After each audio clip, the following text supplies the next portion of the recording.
Assalamualaikum warahmatullahi wabarakatuh. Selamat datang di Gagasan Cak Maskur.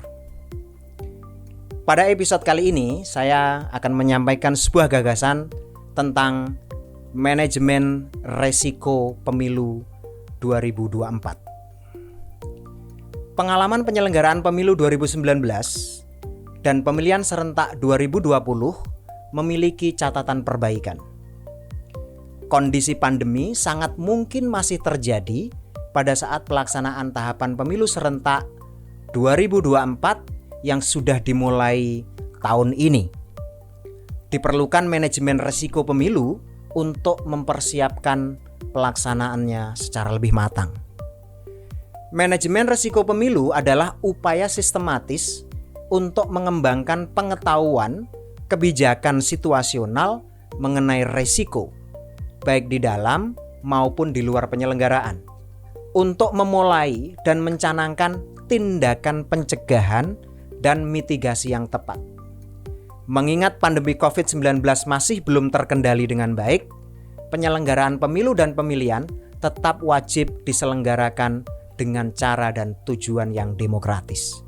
International Institute for Democracy and Electoral Assistance atau IDEA pada November 2016 merumuskan 4 langkah bagaimana melakukan manajemen risiko terhadap pelaksanaan tahapan pemilu, yaitu identifikasi, pengukuran dan analisis, pelaporan, dan pengambilan keputusan.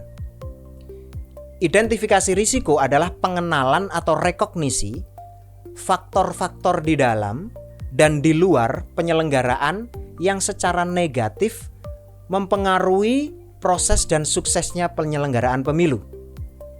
Pengukuran risiko dan analisis adalah mengumpulkan bukti-bukti persoalan penyelenggaraan yang dihipotesiskan akan terjadi.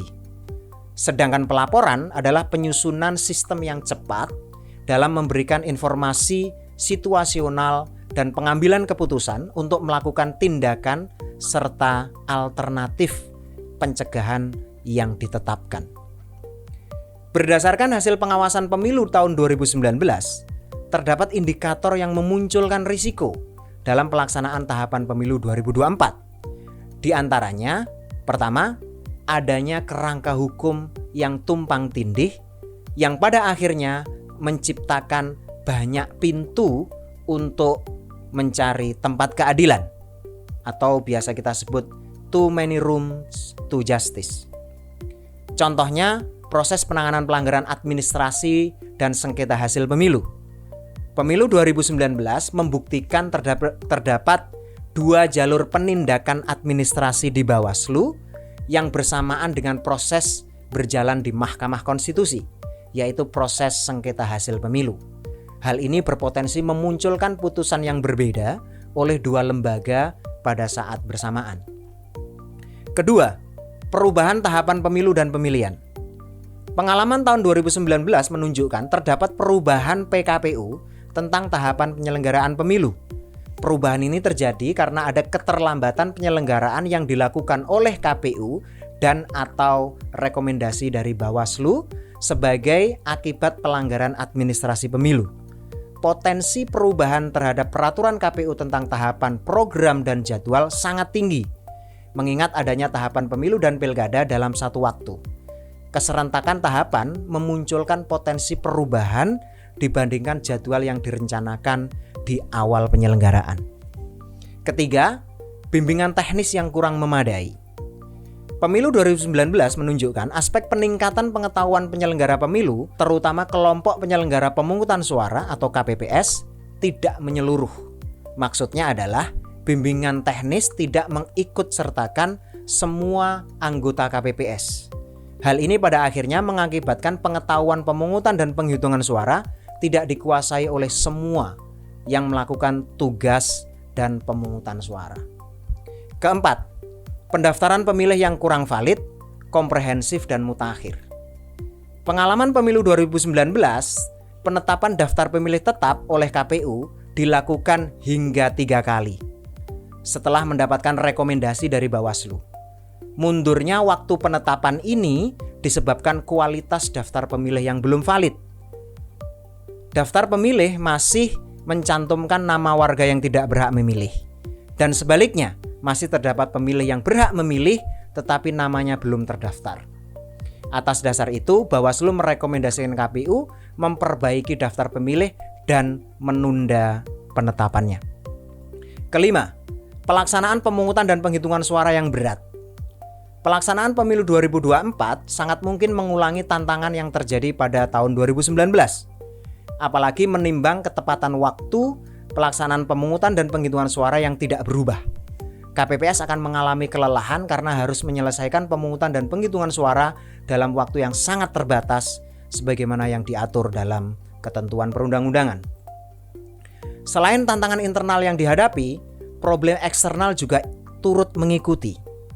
Di antaranya adalah kondisi sosial ekonomi di masa pandemi. Dampak COVID-19 tidak dapat diprediksi, sehingga menjadi faktor penting dalam melihat risiko pelaksanaan tahapan pemilu serentak 2024. Pelaksanaan tahapan pemilu berpotensi terganggu apabila kebijakan pemerintah menerapkan pembatasan sosial.